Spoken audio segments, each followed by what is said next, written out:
Ladies and gentlemen, welcome to Politically Correct Ghana lesson 342, and this is part 2 of reforming the reform. In the part 1, we talked about literacy of our senior secondary school, where the rate of failure is so high, 30% in the examination that was shown. So we recommended that the education ministry or the education minister must set up a committee to look at reforming the reform, to make it purposeful for the global trend and future skills, as it were.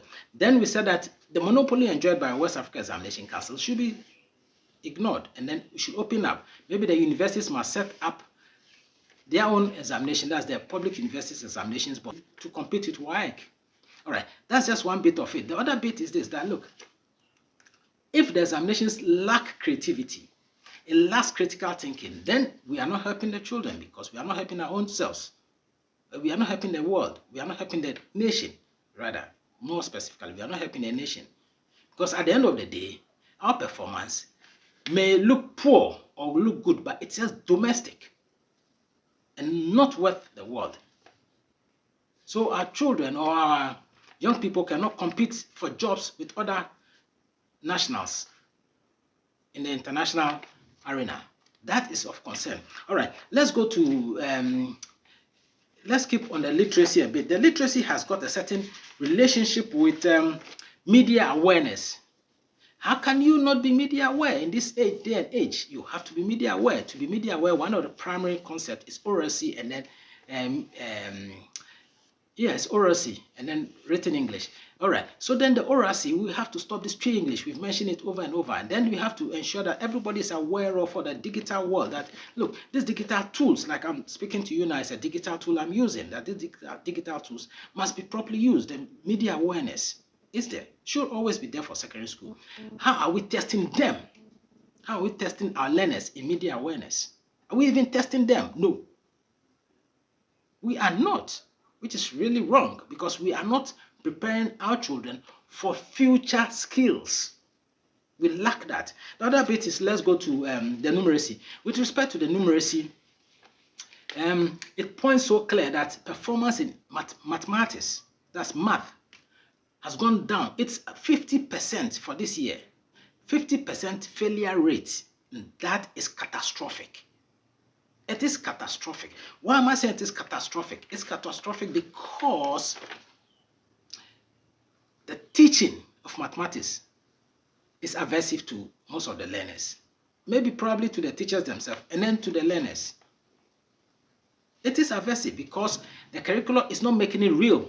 It's not making it practical. So we have to look at various ways to up our game and then compete with the rest of the world. In Africa, we are very lowly performed when it comes to mathematics. So we have to look at the problem-based instructions, where we make mathematics real to the learners. The teachers must know what it is and make it real to the learners.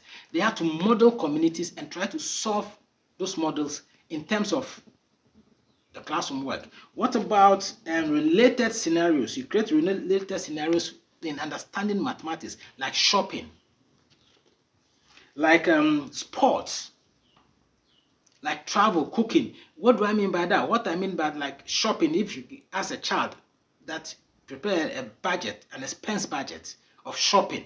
Which shop are you going to go to? Maybe to Maxmart, maybe to ShopRite, or to Malamata. Those are shops that you know in Ghana. What about Makola Market and all that? So what are they going to buy? Let them write. Then they put up the sums, the amount on the prices. Let them compute it. What's the final amount? Then they go. That's a budget. Then they go. When they come back, you find out where there's a balance, or either there's a surplus or balance. When you trade in, you let them work out some of these things. Then that way you teach them in a classroom. That's real. Related scenario. They also learn timing. They also learn arithmetic. They also learn various ones. Geometry, like sports. If you do sports, you use them to understand geometry. You use them to understand time, distance, speed, velocity, and all that. You use sports. Say an athlete taking up of the mark and then running, doing 100 meters to the end for maybe 10 seconds. He knows that the distance is 100 meters, the time is 10 seconds. So what is the velocity? What's the acceleration? Those are things that you teach them, and they understand because they go into the field to see. That's related skills. What about Boiling water, like boiling eggs, you let them, you see how they boil eggs. Once the water is boiling, you tell them it's 100 degrees Celsius. That's what they always will have that up in their mind. They know that once it's boiling, it's 100 degrees Celsius. So when they are cooking and the food is boiling, that means that it's 100 degrees Celsius. They can understand it.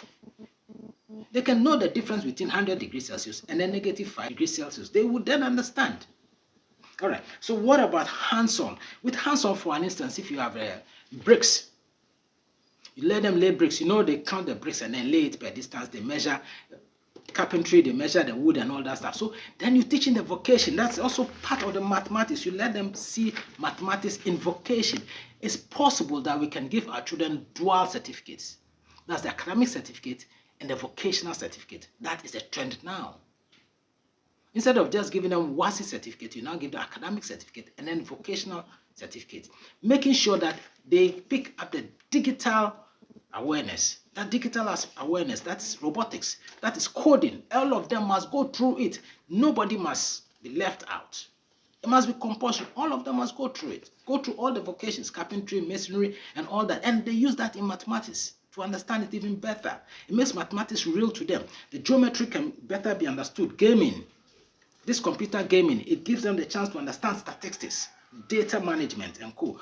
Cooking gives them the chance to understand measurements and more under mathematics. So then mathematics can also be understood in a practical way. So that's why we call it practice-based instructions and more. So these are some of the concepts that has to be pulled together. I will plead with the Education Ministry to take note of these views and find out or set up a committee to look at it, to make the examination more contextualized and prepared for the future. Not what we're doing now. What we're doing now will not take us into the future. I'm sorry. It would make us lag behind big time.